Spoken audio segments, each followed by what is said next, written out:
कुंडली में कई सारे इम्पोर्टेंट खूबसूरत योग हमेशा बन ही रहे होते हैं। और जो हमारे 5 तारा ग्रह हैं, उन सब से रिलेटेड एक एक खास योग ऐसा है जिसको कि कलेक्टिवली पंच महापुरुष योग कहा जाता है, यानी the combinations of the 5 great man. सुनने में ये योग बहुत अच्छे लगते हैं एंड जेन्युइनली इनसे मिलने वाले रिजल्ट्स भी बहुत ही अच्छे होते हैं। हालांकि जिस तरह की बातें अक्सर कही जाती हैं कि ऐसा हो जाएगा, राजा हो जाएगा व्यक्ति, अक्सर जरूरी नहीं है कि हम राजा हो जाएं। तो प्रैक्टिकली ये योग क्या होते हैं वो मैं आपके साथ डिस्कस करूंगी। शुरुआत करते हैं जुपिटर यानी कि गुरु से बनने वाले हंस महापुरुष योग के साथ। हंस महापुरुष योग वैसे एक बहुत ही सिंपल योग होता है। इस योग के लिए जरूरी है कि जुपिटर यानी कि गुरु आपकी कुंडली के केंद्र स्थानों में बैठे हुए हो। That is condition number 1। तो ये जो केंद्र स्थान है ये होता है पहला घर, चौथा घर, 7वां घर और 10वां घर।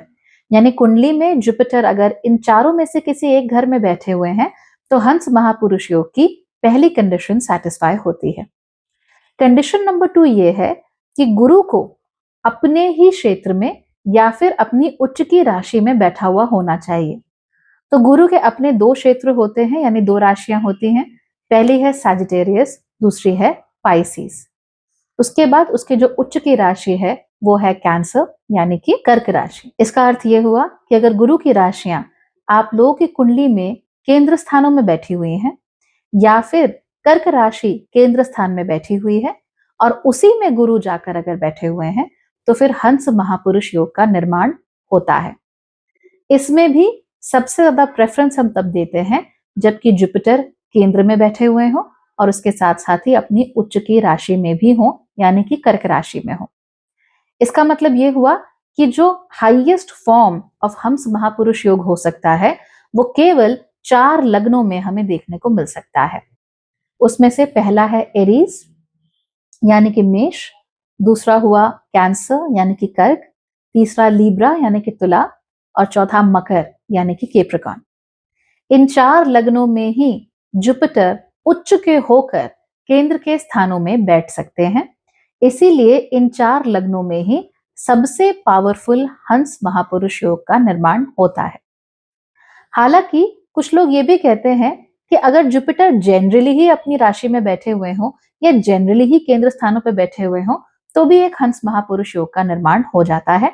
लेकिन हम इसके लिए वराह मिहिर को फॉलो करेंगे, जो कि ये कहते हैं कि जुपिटर का स्वक्षेत्री होना बहुत जरूरी है और स्वक्षेत्री होने के साथ या उससे कहीं ज्यादा जरूरी है कि एक्सॉल्टेशन यानी कि उच्च के स्थान में केंद्रों में जुपिटर यानी कि गुरु बैठे हुए हैं। So let's take an example. किसी व्यक्ति का सैजिटेरियस लग्न है यानी कि धनु लग्न है। धनु लग्न में अगर जुपिटर यानी कि गुरु पहले ही स्थान पर बैठे हुए हैं यानी लग्न में बैठे हुए हैं जो कि एक केंद्र स्थान है, तो फिर हम कहेंगे कि यहाँ पर हंस महापुरुष योग का निर्माण हुआ है।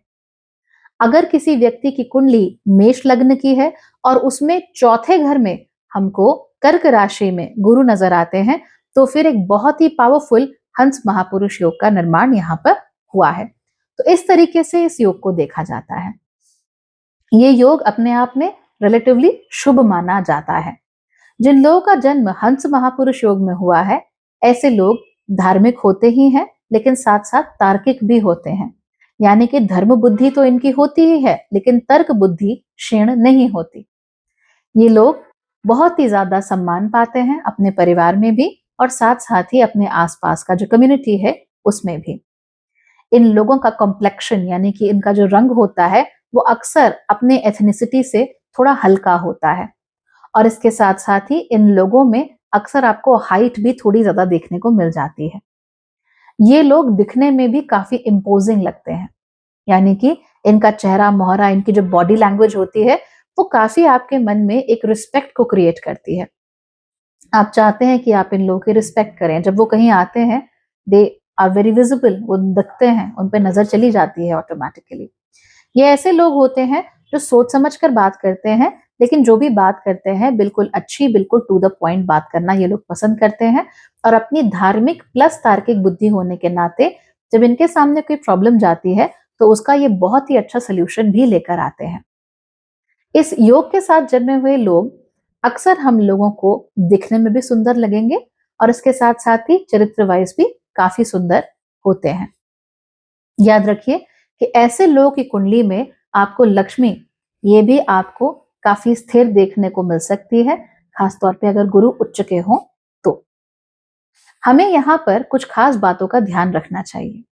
नंबर 1, गुरु जिस राशि में बैठे हुए हैं वो राशि गुरु की ही होनी चाहिए या उनकी उच्च की राशि होनी चाहिए, और ऐसे में चंद्रमा की स्थिति भी अच्छी होनी चाहिए।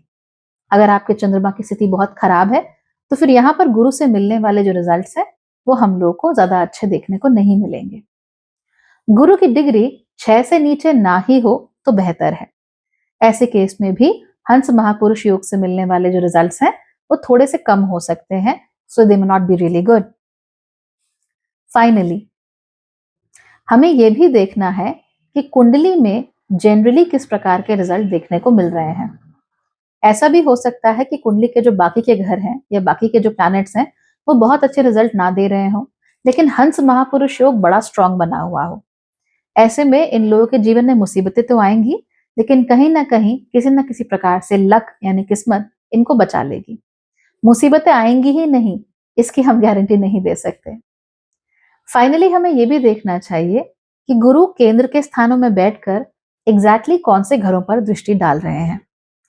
याद रखिए, अगर गुरु एक केंद्र में बैठे हैं तो स्वाभाविक रूप से दूसरे केंद्र पर दृष्टि डालेंगे ही। यानी कि अगर पहले में बैठे हैं तो 7वें पर दृष्टि डालेंगे, चौथे में बैठे हुए हैं तो 10वें पर दृष्टि डालेंगे, so on and so for. इनके अलावा किन घरों पर गुरु की दृष्टि पड़ रही है ये देखना हम लोगों के लिए बहुत ज्यादा जरूरी हो जाता है। मैंने पर्सनली ये पाया है कि अगर गुरु हंस महापुरुष योग में है और उसके साथ साथ ही आपकी कुंडली के 10वें घर में है तो फिर वो आपको बहुत ही खूबसूरत रिजल्ट देते हैं। फाइनली आप लोगों को ये भी देखना है कि क्या जो मेलेफिक प्लैनेट्स हैं जैसे कि शनि, उनका इम्पैक्ट या उनका एस्पेक्ट गुरु के ऊपर तो नहीं पड़ रहा है। यानी कि अगर आपका हंस महापुरुष योग बनता है उसमें गुरु उच्च के हैं लेकिन उसके साथ साथ ही शनि भी बैठे हुए हैं, या फिर शनि का बहुत मजबूत एस्पेक्ट अगर गुरु के ऊपर आ रहा है, इन दैट केस हंस महापुरुष योग से मिलने वाले जो रिजल्ट्स हैं उनमें हमें थोड़ी सी कमी जरूर देखने को मिल जाती है। ऐसे केस में क्या हर व्यक्ति राजा बनेगा? क्या हर व्यक्ति बहुत खूबसूरत होगा? क्या हर व्यक्ति बहुत धनाढ्य होगा? क्या हर व्यक्ति बहुत सुखी होगा? ऐसा होना बिल्कुल भी जरूरी नहीं है। हंस महापुरुष योग का केवल इतना मतलब है कि आपके जीवन में लकी चीजें आती रहेंगी और लक आपको कहीं ना कहीं प्रोटेक्ट करके रखेगा, और उसके साथ साथ ही ईश्वर ने आपको हर वो टूल दिया है जिसका इस्तेमाल करके आप जीवन में आगे बढ़ सकते हैं।